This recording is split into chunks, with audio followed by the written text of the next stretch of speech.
just yesterday, jana tu kulikuwa na report accident ilifanyika, 4 family members waka dead hizo side za Siaya, 4 one time, you know. And that is not even the shocking part. The shocking part ni the statistics.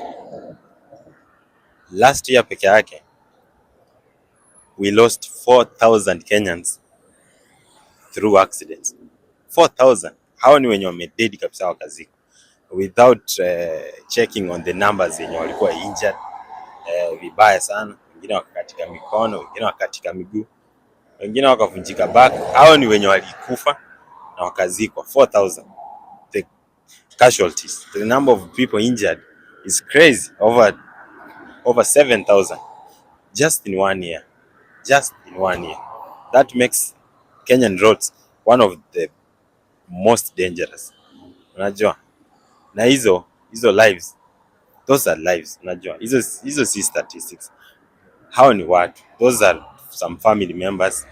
Kuna mother fulani aliamka akaosha mtoi wake, akamvalisha uniform, mtoi yake kumake it to the school, akapata accident on the way, ama walikuwa wanaenda some trip, school bus overturn, ikaroll, ikaram into, like hizo stories.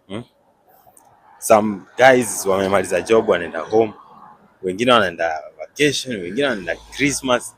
Anytime utasikia tu news, not more than hata wiki mbili haziishi, utasikia tu news some Kenyans wamepata an accident.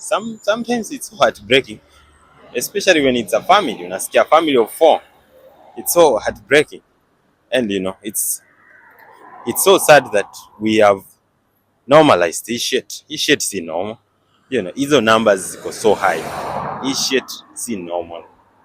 I think the system, you know, the people, the authorities, I don't know. I feel like a lot has to change, because school buses zinapata accidents, unapata trailers zime overload, zimegonga gari zingine, zimekosa brakes, you know, story mob.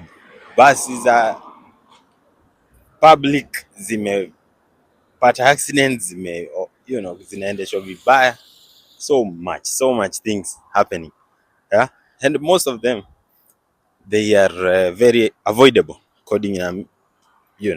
according na investigations, because unapata some people actually huwa wanakunywa pombe wanaendesha gari. Watu wengi sana, unasikia mtu akisema gari inajua kwa nyumba, gari inaweza enda home. Najua it's a very common thing. Watu hupenda kusema wa Kenya, mimi hata nilewe aje naendanga hadi kwa parking, nashindwa kushuka kwa gari. Najua unasikia mtu akimake such comments in a very proud way. Hapo ndo unajua the problem is deep, yeah? Ama unapata mzee amebeba mizigo na trailer, ana overload, atapita hapo kwa wing bridge, atapea askari, you know, some coins, atapita.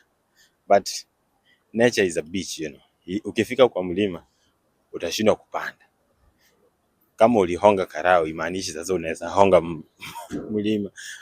Ama kwa mteremko gari yako itakosa brakes because of the overload and so many other things. Watu wa service gari, you know, watu wanafanya tu shortcuts hapa na pale. So it's more than just the system. It's us the people. Even tumenormalize hiyo story mpaka CS Murkomen akiwa CS wa sport alikuwa ameadmit accidents zimekuwa kibao because serikali ndio imetengeneza barabara za lami mingi. I was like, what kind of reasoning is this? Najua in case of active refocusing on how tunaweza make our roads safe na make such silly comments. But I feel like a lot has to change. We as the people, yani lazima tu tukue careful before that tufike kwa authorities, because you might be very, you know, uko safe tu unaendesha gari yako safely kwa barabara, una follow everything, but tu wazimu fulani tu itoke huko na ame overtake tu vibaya, ama ame overspeed, ama akupige tu. Like that accident apparently walipigwa na trailer, you know. So this guy mwenye alikuwa na hii gari anaweza kuwa alikuwa anafuata sheria kabisa, kila kitu anaendesha good speed, lakini tu wazimu fulani tu itokee mgongo, and that right there is the problem. It's more than a problem actually. So, yeah, so I don't know, I'm calling on everyone, let's take care manze, tukiwa on Kenyan roads. Let's not keep quiet, you know, let's not go silent, let's keep making noise. At least tuonekana tutachange safety to change hizi numbers. It's crazy. Yeah, so far if you've been here, hit that subscription button, share this video. Kama imekuguza hata kidogo, share it to just one person. Drop me a like, thumbs up, and see you in another walk, in another day, in another talk.